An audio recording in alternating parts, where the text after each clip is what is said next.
Hello guys, Flashbang here. Welcome to a practically speaking unscripted video about what's coming to Crossout. So let's talk about crossplay first, or cross-platform gameplay as they say. If you're on PC, nothing changes, business as usual. But if you're on consoles, PS4, 5, Xbox One or Series S, you'll be able to play against people on PC in raids, missions, PvP, clan wars, and brawls. However, with clan wars, there's an asterisk. I'll talk about a bit later. So there'll be one shared exhibition among all consoles, but you won't see creations made on PC. So if someone on the Series X, or Series X, whatever, makes a really funny car on your PlayStation 5 with one game, you'll be able to get that funny car and have one game and one car. Cool. Now, the matchmaking is not gonna be shorter as a result. Pretty cool to see.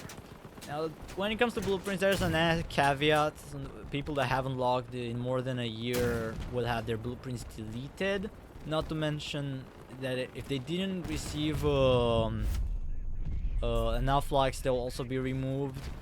And like a single like. No, my mate's right. I'm stupid. No, they get if they're not like top 100 blueprints in like the Clash of Engineers, it's gonna get deleted. But if they didn't receive a single vote in or download in 6 months, they get taken down. Okay.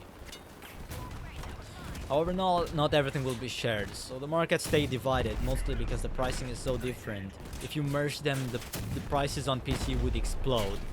And console players would suddenly get like a big discount on everything. It would just be a bad time for everyone, well, except console players, but it's like 3 people, so whatever. In-game chats will remain separated. Probably, I don't know, probably doesn't get used enough in console, so they didn't bother changing that. You won't be able to play, let's say, in group if you're on console and your friend is on PC. Probably for technical reasons or something like that. Kind of weird. You won't be able to join the same clan as a console player. So if a clan was made on a PC, you won't be able to play. You won't be able to join in your funny one-game console or the Series X. Or that's kind of sad actually. And now it's different platforms against each other. Liberal. Okay, so you can face as a console clan a PC clan, but you can't. But the leaderboard stays separate. At least there's that. And dimensions above, we continue work on the direction of cross-platform. Besides, it's to be determined at this point. Some stuff might be changed in the future. Now let's talk about the Return of Hyperborea, the big thing that's coming, the season pass. We love to see it. It's not final, but the models, I'm assuming they're final. New legendary engine that basically acts like Pegasus. In other words, the faster you go, you get a perk, but instead of getting improved weapon rotation speed, this time you get improved accuracy and damage resistance to your weapons. That's nice. That's really nice. This is definitely gonna benefit some weapons. Now the next big thing is the legendary invisibility module. I think this is the one that everyone is gonna want. Simply because instead of working on a cooldown system, it has one charge that's 30 seconds. And I'm gonna assume if you do get shot, then there's a cooldown, but once the cooldown is over, you can re-cloak. And you can summon this cloak basically at any moment. Although you just have to like wait for the animation thingy, like all coolers. That's definitely gonna make homing missiles a lot less useful than they already are. So that's a big help for people who use homing missiles. You better sell them before they lose all value.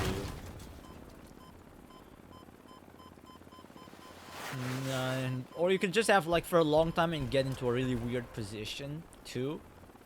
This one is definitely gonna be interesting to see. However, this damn new ammunition module is gonna makes it last even longer, and I don't really like this. If it was just for boosters, as they claim, it would have been fine. But this also affects this module here, right? And I don't like that at all, because it means that you could hypothetically, even if they didn't make them stack, you could increase the duration from 30 seconds to more. So unless they decrease this to down to 20 seconds, and maybe this just adds 10 more seconds, I would be fine. But no, they are making it so it increases fast. I don't like this at all. Don't know why I don't like it. 30 seconds felt fine. 30 seconds felt fine. Why add more? Although it does explode when shot, I don't know. I have mixed feelings about this one. I do not like it. I think it's gonna be kind of a little bit overpowered at first, but this goes for every pass. They'll nerf it eventually, like they do with a lot of stuff. Now the cabin. This one is a fairly interesting one. So it has similar stats to the Beholder, at least on paper. We'll see when it gets live on the server. But instead of getting stealth with this one, it absorbs knockback to build a charge. And if you once you activate the charge, you get increased projectile speed, damage, and knockback on your weapons, which is kind of cool. And I have nothing to say. It looks kind of cool. That's about it. It looks kind of cool. Now the new parts, structural parts. We get a new big bumper, heavy one, a bunch of slopes, composite bumpers, which is smaller ones. More bumpers the better. You love to see it. Now the weapons. This one is interesting because they introduce a new mechanic, cryogenic damage. So you know how fire does continuous damage and increases damage you take. These ones are different. Instead of increasing the damage other weapons do to like heated up parts, instead this one does different things depending on the weapons. So this one the frost cannon, it's basically a flamethrower, but instead of flames it shoots ice at enemies. And from what, yeah, it reduces damage, and the effect on the perk continues to work for a few seconds after you stop freezing it, just like flamethrowers essentially. Will require a lot more and they're a little bit bigger. It's gonna be interesting, but also a little bit weird. This one's definitely gonna make turreted cannon builds hate themselves. Like, cannon builds are gonna struggle even more now than they already do. Cryogenic howitzer. So this basically the incinerator, but instead of a fire puddle, it's like freezes the ground up and slows you down from what I can see. So that's which the farthest of the whole cars are caught in. The speed and power of their cabins is reduced by a third.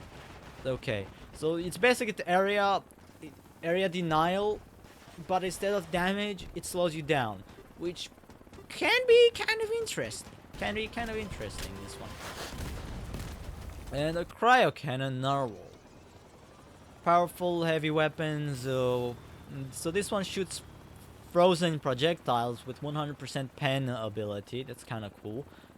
And when it explodes, it does a cryogenic damage and applies freezing effect. As the refrigerant affects a part of the damage from the projectile hitting them will increase. So from what I understand, if you repeatedly hit people with this weapon, the damage increases. So basically, only from this weapon. If any other weapon hits a frozen part, it's not gonna do more damage. Only this thing. Oh, that's interesting, but it feels a bit unnecessary. Just a little bit unnecessary. It would have been cooler if it was basically this thing but long range, so you don't apply freezing as fast, but you also do damage instead. So I don't know. I don't like this at all. I think this is gonna end up being kind of mediocre, but I could be wrong. This definitely is kind of interesting, but as well could potentially. In PvP it's interesting, but in PvE it's gonna be horrible because you want the increased damage. So yeah. More structural parts. Let's see about this. You get a ventilation. Okay, it seems to be a fairly flat one. Kind of interesting. An arc thingy. Cast sides and armor plates. Cool. They look kind of cool. I don't have anything to say about them, but they're gonna be interesting for artistic builds for sure. This was pretty much all of them. all the announcing. We'll see now how they play out once they come onto the live server. So anyways, thanks for watching. Let me know what you think down in the comments, and expect more diverse videos in the future. Thanks for watching again, I guess. See ya, bye!